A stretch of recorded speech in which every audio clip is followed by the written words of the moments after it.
News channel కు స్వాగతం. ఈనాటి ముఖ్యాంశాలు.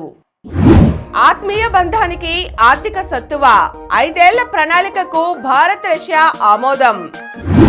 ఎగరని ఇండిగో, 1000కి పైగా విమానాల రద్దు. రుణగ్రహీతలకు భారీ ఉపశమనం. మన విద్యా వ్యవస్థ దేశానికే ఆదర్శం. వచ్చే ఏడాది నుంచి వృత్తి విద్యా కోర్సులకు కొత్త ఫీజులు. ప్రజలందరికీ వికసిత్ భారత్ ఫలితాలు అందాలంటే స్క్రబ్ టైఫస్ కేసులతో కలవరం. గొంతులో ఖర్జూరం ఇరుక్కొని ఊపిరాడక మృతి. కుటుంబ నియంత్రణ శస్త్రచికిత్సకు వస్తే తొడలోకి బ్లేడ్. మిడ్ వాకింగ్ ను మనము ట్రై చేద్దామా? ఈరోజు వార్తలను చూద్దాం. ఆత్మీయ బంధానికి ఆర్థిక సత్తువ. కాలం పెట్టిన అనేక కఠిన పరీక్షలకు మన మైత్రీ బంధం ఎదుర్కొని నిలబడింది. ఆర్థిక పునాదులపై మరింత పటిష్టంగా తమ బంధాన్ని మార్చుకోవాలని భారత్ రష్యా తాజాగా తీర్మానించుకున్నాయి. ఇందుకోసం ద్వైపాక్షిక వాణిజ్య సంబంధాలను ఇంకా బలోపేతం చేసుకోవాలని నిర్ణయించాయి. ఆ దిశగా 5 ఏళ్ల కాలానికి గాను 2030 ఆర్థిక కార్యక్రమం ప్రణాళికకు తుదిరీపునిచ్చాయి. భారత పర్యటనకు వచ్చిన రష్యా అధ్యక్షుడు వ్లాదిమిర్ పుతిన్తో ప్రధానమంత్రి నరేంద్ర మోదీ ఢిల్లీలోని హైదరాబాద్ హౌస్లో శుక్రవారం జరిపిన శిఖరాగ్ర సమావేశంలో ఇరు దేశాల మధ్య మొత్తం 11 కీలక ఒప్పందాలు కుదిరాయి. ఆరోగ్యం, ఆహార భద్రత, నౌకాయానం, ఎరువులు, విద్య, భారత్ నుంచి రష్యాకు నిపుణులైన కార్మికుల వలస తదితర రంగాలలో పరస్పర సహకారం పెంపునకు అవి దోహదపడనున్నాయి. మాస్కోతో వాణిజ్య లోటును పూడ్చుకోవడంలో ఢిల్లీకి సహాయపడనున్నాయి. భౌగోళిక రాజకీయాలు ఎన్నెన్నో కుదుపులకు లోనైనప్పటికీ భారత్ రష్యా స్నేహం ధృవతారలా నిరంతరం వెలుగుతూనే ఉంటుందని పుతిన్తో భేటీలో మోదీ వ్యాఖ్యానించారు. ఎగరని ఇండిగో. భారత్లోని అతిపెద్ద విమానయాన సంస్థ ఇండిగో విమాన సేవలకు వరుసగా 4వ రోజు తీవ్ర అంతరాయం కలిగింది. దేశవ్యాప్తంగా 1000కి పైగా విమాన సర్వీసులను ఆ సంస్థ శుక్రవారం రద్దు చేసింది. శనివారం కూడా భారీ స్థాయిలోనే విమానాలు రద్దయ్యే అవకాశం ఉంది. తిరిగి సాధారణ పరిస్థితులు నెలకొనడానికి మరో 5 నుంచి 10 రోజులు పడుతుందని ఆ సంస్థ ముఖ్య కార్యనిర్వాహక అధికారి పీటర్ ఎల్సన్ తెలియజేశారు. ఇండిగో విమానయాన సేవల అంతరాయాన్ని కేంద్రం తీవ్రంగా పరిగణించింది. ఈ అంశంపై ఉన్నత స్థాయి దర్యాప్తునకు పౌర విమానయాన శాఖ మంత్రి కె రామ్మోహన్ నాయుడు ఆదేశించారు. రానున్న 3 రోజుల్లో విమాన సర్వీసులను పూర్తి స్థాయిలో పునరుద్ధరించేందుకు అన్ని చర్యలు తీసుకుంటామని అన్నారు. రుణగ్రహీతలకు భారీ ఉపశమనం. ఇల్లు, కారు కొనాలనుకునే వారికి రిజర్వ్ బ్యాంక్ ఆఫ్ ఇండియా శుభవార్త వినిపించింది. తాజా పరపతి విధాన సమీక్షలో రెపో రేటును 25 బేసిస్ పాయింట్లు తగ్గించింది. 2024 డిసెంబర్ 6న రెపో రేటు 6.50% కాగా ఏడాది తర్వాత ఇప్పుడు అది 5.25% దిగివచ్చింది. అంటే 2025లో రెపో రేటు 1.25%గా తిరిగి ఫిబ్రవరిలో 0.25%, ఏప్రిల్లో 0.25%, జూన్లో 0.5%, డిసెంబర్లో 0.25% చొప్పున తగ్గింది. ఇది సామాన్యులను, ముఖ్యంగా ఇప్పటికే గృహ, వాహన రుణాలు తీసుకున్న వారికి, కొత్తగా తీసుకోవాలని ఆలోచిస్తున్న వారికి ఎంతో ప్రయోజనం కలిగించే అంశం. స్క్రబ్ టైఫస్ కేసులతో కలవరం. జిల్లాలో స్క్రబ్ టైఫస్ కేసులతో అలజడి మొదలైంది. కంచికచర్ల, జి కొండూరులో 2 కేసులు నమోదయ్యాయి. ప్రస్తుతం బాధితులు విజయవాడ ప్రభుత్వ ఆసుపత్రిలో చికిత్స పొందుతున్నారు. కంచికచర్లకు చెందిన భవన నిర్మాణ కార్మికురాలు కృష్ణవేణి జ్వరంతో బాధపడుతూ జీజీహెచ్కు వెళ్లారు. కొండూరుకు చెందిన ఎస్ రాకేష్ జ్వరంతో బాధపడుతుండగా తల్లిదండ్రులు విజయవాడ పాతాసుపత్రికి తీసుకువచ్చారు. జ్వరం, దగ్గు, జలుబు లక్షణాలతో వచ్చిన వీరికి ప్రభుత్వ ఆసుపత్రిలో నిత్యం స్క్రబ్ టైఫస్ నిర్ధారణ పరీక్షలు చేస్తున్నారు. తాజాగా శుక్రవారం 2 ఆసుపత్రుల్లో 54 మందికి పరీక్షలు నిర్వహించగా కృష్ణవేణి, రాకేష్లను పాజిటివ్ వచ్చింది. ప్రస్తుతం వీరి ఆరోగ్యం నిలకడగానే ఉందని సూపరింటెండెంట్ తెలియజేశారు. ముందస్తుగానే వీరికి పరీక్షలు నిర్వహించి వ్యాధి నిర్ధారణ చేయడంతో సరైన చికిత్స అందించగలిగామన్నారు. ప్రజలందరికీ వికసిత్ భారత్ ఫలాలు.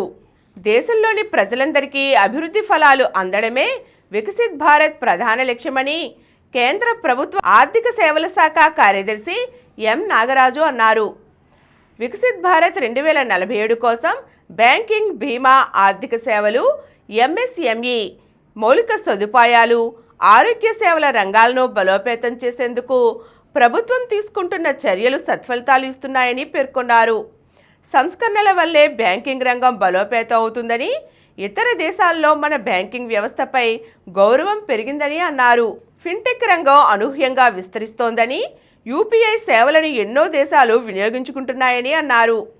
జన్ధన్, ఆధార్, మొబైల్ వల్ల ప్రజలందరికీ బ్యాంకింగ్ సేవలు దగ్గరయ్యాయని, ప్రత్యక్ష నగదు చెల్లింపులు సులభతరంగా మారాయని అన్నారు. బ్యాంకింగ్ సంస్కరణలు, డిజిటల్ టెక్నాలజీ వినియోగం, ఫిన్టెక్ విస్తరణ వల్ల దీర్ఘకాలంలో ఎన్నో రెట్లు అధిక ఫలితాలు సాధించగలమని సూచించారు. వచ్చే ఏడాది నుంచి వృత్తి విద్యా కోర్సులకు కొత్త ఫీజులు. రాష్ట్రంలో వృత్తి విద్యా కళాశాలకు వచ్చే విద్యా సంవత్సరం నుంచి కొత్త ఫీజులు అమల్లోకి వస్తున్నాయని ప్రతి 3 ఏళ్లకోసారి ఉన్నత విద్య నియంత్రణ, పర్యవేక్షణ కమిషన్ ఫీజులను నిర్ణయిస్తుందని, ఈ మేరకు 2026-27 విద్యా సంవత్సరం ప్రారంభానికి కొత్త ఫీజులను నిర్ణయిస్తున్నామని, త్వరలోనే నోటిఫికేషన్ జారీ చేస్తామని కమిషన్ తెలియజేసింది. ఫీజులకు సంబంధించి త్వరలోనే నోటిఫికేషన్ విడుదల చేయనున్నారు. ఫీజుల విధానంపై ప్రభుత్వం కసరత్తు చేస్తోంది. విద్యార్థులకు ఎలాంటి ఇబ్బందులు లేకుండా ఫీజులను నిర్ణయించాలని భావిస్తోంది. కేరళ తరహా విద్యా విధానం అవసరం. రాష్ట్రంలోని పాఠశాలల్లో కేరళ తరహా విద్యా విధానం అమలు చేయవలసిన అవసరం ఉందని ఉప ముఖ్యమంత్రి పవన్ కళ్యాణ్ అభిప్రాయపడ్డారు. విద్యార్థులను దేశానికి పనికొచ్చే శక్తులుగా తయారు చేయాలని ఉపాధ్యాయులకు పిలుపునిచ్చారు. పల్నాడు జిల్లా చిలకలూరిపేటలోని శారదా జడ్పీ ఉన్నత పాఠశాలలో శుక్రవారం నిర్వహించిన ఉపాధ్యాయులు తల్లిదండ్రుల ఆత్మీయ సమావేశానికి ముఖ్య అతిథిగా హాజరై ఆయన మాట్లాడారు. పాఠశాలల్లో చోటు చేసుకుంటున్న సంఘటనలను కూడా రాజకీయం చేసేందుకు చాలామంది సిద్ధంగా ఉన్నారు. ఇలాంటి వాటిపై పెద్దలు, పిల్లలు జాగ్రత్తగా ఉండాలని సూచించారు. తొలుత ఆయన వైజ్ఞానిక ప్రదర్శనను తిలకించారు. 9, 10వ తరగతి విద్యార్థులతో ముచ్చటించి పాఠాలు అర్థమవుతున్నాయా అని అడిగి తెలుసుకున్నారు. మన విద్యా వ్యవస్థ దేశానికే ఆదర్శం.